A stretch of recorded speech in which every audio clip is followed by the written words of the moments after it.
Bonjour, je m'appelle Ritej. Voici ma question numéro 6.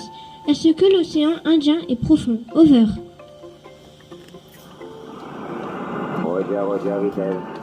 Bien, bonjour.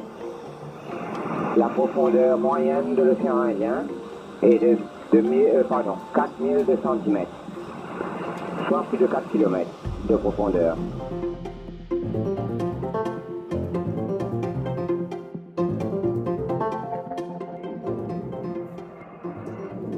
Oui, Jean-Marc, on t'entend avec de l'écho, ça vient peut-être de nous, ça hein, c'est bon? Alors, la liaison, elle passe par cette antenne ici, qui est une antenne parabolique, dont une partie est de fabrication maison, si on peut dire, hein, fabriquée par des radioamateurs du Radio Club de Lyon. Et cette parabole, elle est tournée vers un satellite qui est en face de nous et qui est à 36 000 km d'altitude. Et ce satellite est un satellite radioamateur. Donc le signal part d'ici, il monte sur le satellite et du satellite, il redescend. Là, il est redescendu dans l'océan Indien, de l'autre côté, en direction de l'île Crozet ou de l'île de la Réunion ou de l'île Maurice. Le problème technique que l'on redoutait, mais bon, on pensait que ça n'arriverait pas, c'est que sur l'île Crozet, le vent est une composante importante. Donc il y a une dizaine de jours, la tempête s'est levée extrêmement fortement. Cette tempête avec une pluie très très forte a endommagé une partie des équipements, parce qu'il faut savoir que l'équipement qui était là-bas est un équipement portable, ce n'est pas un équipement qui est fait pour rester tout le temps.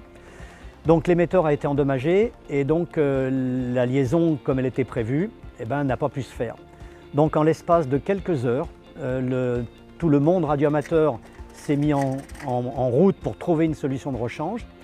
Donc par rebonds successifs, on a pris contact avec un radioamateur qui est à l'île Maurice et on lui a demandé s'il pouvait faire le relais entre Crozet et ici, la métropole en France. Il a accepté.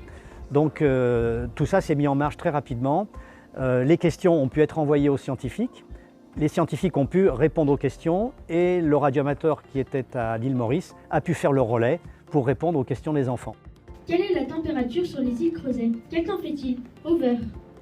Il y a une quinzaine de classes sur toute la France qui ont pu participer à ce projet, dont la nôtre. Donc avec un peu de chance, on a réussi à obtenir ce projet. Donc les scientifiques sont venus en classe pour nous proposer des pistes de travail, pour nous aussi présenter un petit peu les îles Crozet, nous montrer ce qu'on pouvait y faire. Et du coup, nous, on a travaillé sur les îles Crozet, la faune, la flore là-bas, sur la Réunion forcément, l'océan Antarctique. Et du coup, ça nous a amené à tout un projet historique pour comprendre pourquoi les îles Crozet avaient été appartenues à la France, et géographique aussi, donc pas mal de petites choses comme ça qui ont été faites en amont. Donc voilà. Ça nous a aussi amené à préparer des questions, donc un travail des rédactions en français, puis aussi un travail un peu de prononciation pour apprendre à présenter les questions correctement avec le fameux over à la fin qui permettait de terminer une question pour montrer qu'on avait fini. Le 24 janvier 1732, qui ont découvert ces îles au nom du roi de France de l'époque. En 1931, les îles sont déclarées comme